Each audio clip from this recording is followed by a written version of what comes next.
pessoal, eu sou a professora Lohane, aqui do Instituto Genoma. Estou ministrando com vocês a matéria de autocuidado, higiene e profilaxia. Neste terceiro módulo, então, a gente vai falar um pouquinho sobre tabagismo e toxicomania. O tabagismo, ele é o ato de se consumir cigarros ou outros produtos que contenham tabaco, tá? Cuja droga ou princípio ativo é a nicotina. A Organização Mundial da Saúde, ela afirma que o tabagismo deve ser considerado uma pandemia, ou seja, uma epidemia generalizada, e como tal, precisa ser combatido. Vamos então falar um pouquinho sobre o cigarro, né? A fumaça do cigarro, ela é uma mistura de aproximadamente 4.720 substâncias tóxicas diferentes, que se constitui de duas fases fundamentais, a fase particulada e a fase gasosa. Na fase gasosa, ela é composta por monóxido de carbono, amônia, cetonas, formaldeídos, né? Acetaldeído, acroleína. Então, a fase particulada, ela também contém nicotina e alcatrão. Essas substâncias tóxicas, elas atuam sobre os mais diversos sistemas e órgãos. Contém mais de 60 substâncias cancerígenas. Dentre as principais, a gente pode destacar a nicotina, né? Que é a causadora do vício e ela é cancerígena. O benzopireno, que é uma substância que facilita a combustão, ela existe ali no papel que envolve o fumo, né? Substâncias radioativas como o polônio 210 e o carbono 14. Agrotóxicos como o DDT, solvente como o benzeno, alguns metais pesados como o chumbo e o cádmio, né? Um cigarro ele contém de 1 a 2 miligramas dessas substâncias. Concentra-se no fígado, nos rins, nos pulmões, tendo meia-vida de 10 a 30 anos, pessoal, o que leva à perda da capacidade ventilatória dos pulmões, além de causar dispneia, enfisema pulmonar, fibrose pulmonar, hipertensão, câncer nos pulmões, na próstata, nos rins, no estômago, tá bom? Então, isso tudo pode ser patologias relacionadas ao uso do tabaco, ao uso do cigarro. Temos também o níquel e o arsênio, que faz parte aí da composição do cigarro. E esses componentes, eles armazenam-se no fígado e nos rins, no coração, pulmões, ossos e dentes, resultando em gangrena dos pés, causando danos ao miocárdio e entre uma série de outros problemas também.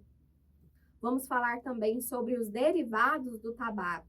O tabaco, ele pode ser usado de diversas maneiras, de acordo com sua forma de apresentação, como o tabaco inalado, né? No caso de cigarro, no caso de charuto, no caso de cigarro de palha, o tabaco aspirado, no caso do rapé, o tabaco mascado, né? No caso de fumo de rolo, por exemplo.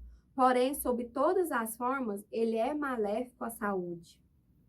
O tabagismo, ele causa cerca de 50 doenças diferentes, principalmente as doenças cardiovasculares, tais como a hipertensão, o infarto, a angina, o derrame. Ele é responsável por muitas mortes por câncer de pulmão, de boca, de laringe, de esôfago também, tá? Estômago, pâncreas, rim e bexiga. Pelas doenças respiratórias obstrutivas, como a bronquite crônica e o efizema pulmonar. O tabaco, ele diminui as defesas do organismo e, com isso, o fumante ele tende a aumentar a incidência de adquirir doenças, como a gripe e a tuberculose. O tabaco, ele também pode causar impotência sexual. Existem vários fatores que levam as pessoas a experimentar o cigarro ou outros derivados do tabaco. A maioria delas é influenciada principalmente pela publicidade do cigarro nos meios de comunicação. No caso de jovens, ainda é pior, porque além das propagandas, né, pelos meios de comunicação, pais, professores, ídolos e amigos também exercem uma grande influência. Antes dos 19 anos de idade, O jovem ele está na fase de construção de personalidade. Pesquisas mostram que a maioria dos adolescentes fumantes, eles iniciaram, né, a fumar justamente nesta fase da idade, né, na idade jovem. Isso quer dizer que o principal fator que favorece o tabagismo entre os jovens é principalmente a necessidade de autoafirmação. A moda nos dicionários nos leva a pensar em música, roupas, né, gostos, jeito de se vestir, gírias, danças e etc. O tabaco, ele não está incluído em nenhum desses itens. Então, nunca foi moda fumar, nunca foi moda fazer uso do tabaco. Há algum tempo atrás, a publicidade manipulava psicologicamente, levando diferentes grupos, como adolescentes, mulheres, indivíduos de baixo poder aquisitivo e entre outros, que acreditavam que o tabagismo era muito mais comum e socialmente aceito do que era na realidade. E através das demandas sociais e das fantasias dos comerciais que usavam mulheres bonitas, bem vestidas, homens fortes, bonitos, jovens curtindo a natureza ou em festas muito bem acompanhados, todos esses personagens fazendo uso do cigarro. Hoje, esse tipo de publicidade foi proibido no Brasil. A Lei 10.167, ela restringe a propaganda de cigarros e derivados. Nem pensar, então, em fumar durante a gravidez, tá? Por quê? Porque isso traz sérios riscos para a gestante e também aumenta o risco de mortalidade fetal e infantil. Estes riscos se devem principalmente aos efeitos do monóxido de carbono e da nicotina exercida sobre o feto após a absorção pelo organismo materno. Estes riscos são abortos espontâneos, nascimentos prematuros, bebês de baixo peso, mortes fetais e de recém-nascidos, gravidez tubária também se deve ao uso de tabaco, né? Muitas vezes, o deslocamento prematuro da placenta, placenta prévia e episódios de sangramento. Então, são alguns dos riscos que a gestante, que o bebê correm durante o uso do tabaco, né? Quando fazem uso de tabaco. Comparando-se a gestante que fuma com a que não fuma, a gestante fumante ela apresenta mais complicações durante o parto e tem o dobro de chances de ter um bebê de menor peso e menor comprimento. A gestante que fuma com um único cigarro fumado, ela pode acelerar em poucos minutos os batimentos cardíacos do feto, devido ao efeito da nicotina sobre o seu aparelho cardiovascular. Então, imagine a extensão dos danos causados ao feto com o uso regular de cigarros pela gestante. Imagina aquela gestante que faz o uso de tabaco todos os dias, né? Frequentemente, o estrago que ela não causa, o dano que ela não causa para a sua vida e para a vida do bebê.